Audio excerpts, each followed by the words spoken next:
Hey everybody, today we're going to be installing new headlights, and we'll talk about the fog lights as well.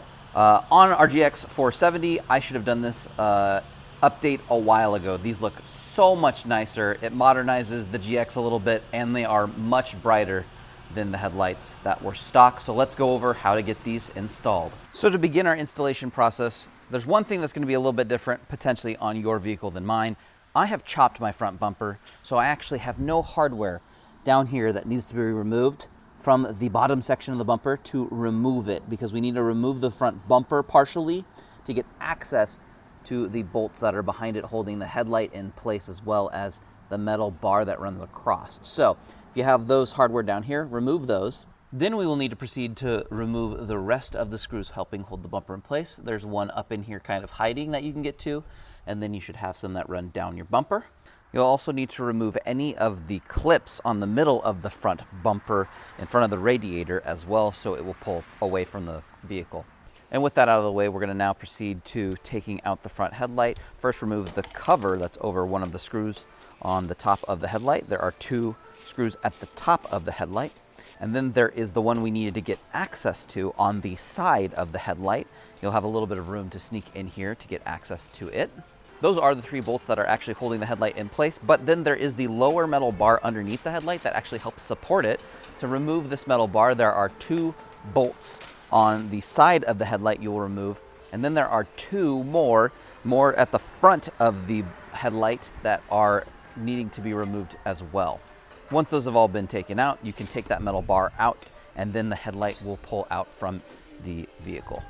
And now that we have the stock headlight removed, we can put in the new replacement one. You're going to use the existing harness on this. Everything is unique, so you don't have to worry about plugging things in accidentally wrong. So get that plugged in, and then put all those screws you just took out back into where they go, and then that headlight will be installed. We're going to do the exact same thing on the other side, just same order, just the other side. Now that we have both headlights in, we need to run the wire from the driver's side headlight over to the passenger side headlight where it connects. That's going to help control the turn signals so they can talk to each other and work correctly. There's a small gap on the driver's side headlight where you can run the wire through, and then we ran it across the front and zip tied it into place so it would stay out of the way. Any excess of the wire I left behind the front headlight on the driver's side and just zip tied that together. And now probably the most difficult part of this whole installation is actually getting the daytime running lights to work correctly.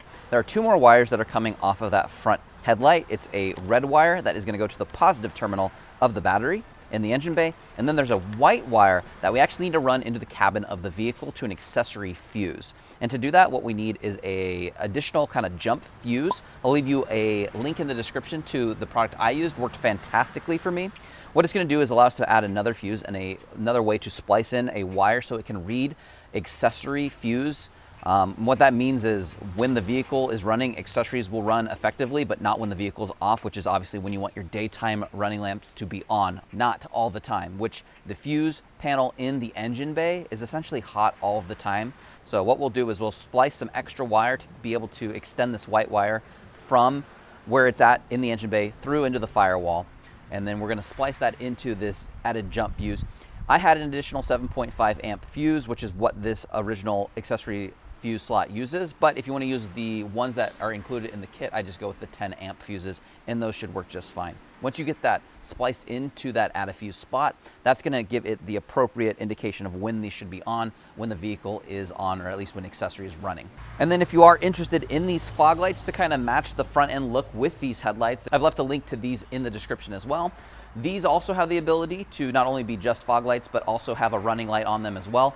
I extended the wire over from the passenger side over to the driver's side of the fog lights, and then that I actually then spliced into that same white wire that's running to the cabin of the vehicle as well. So those are running as DRLs as well. You do have the option to run a sequential turn signal on the fog lights too. I've decided not to wire that in for now. I like the sequentials alone on the headlights. And here's a few looks at some of the headlight functionalities. So just running daytime running lamps on, just the swoosh on them, looks really clean. It actually has a unique kind of startup look too, where it does some flashy blue and some lines. Also, the same thing happens when you turn off your headlights or turn your vehicle off.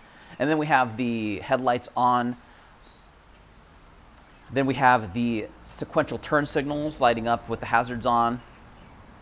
And then here's all of my lights on with the fogs. And then here's even my additional pod lights at the top of my hood. And I've had a video on those as well. I've also done a trim on my front bumper, like I mentioned, and I'll leave links to all these videos too. But overall, I think this looks fantastic. I love this modification. It kind of modernizes the front end. It looks good with the grille as well. I can leave links to pretty much all this stuff in the description if you're trying to get a front end that looks kind of similar to this. But other than that, if you found this video helpful, please leave a like on it so other people can find it and get this wired in correctly to their vehicle. And make sure you are subscribed so you don't miss out on future videos. But other than that, I'll see all of you guys in the next one.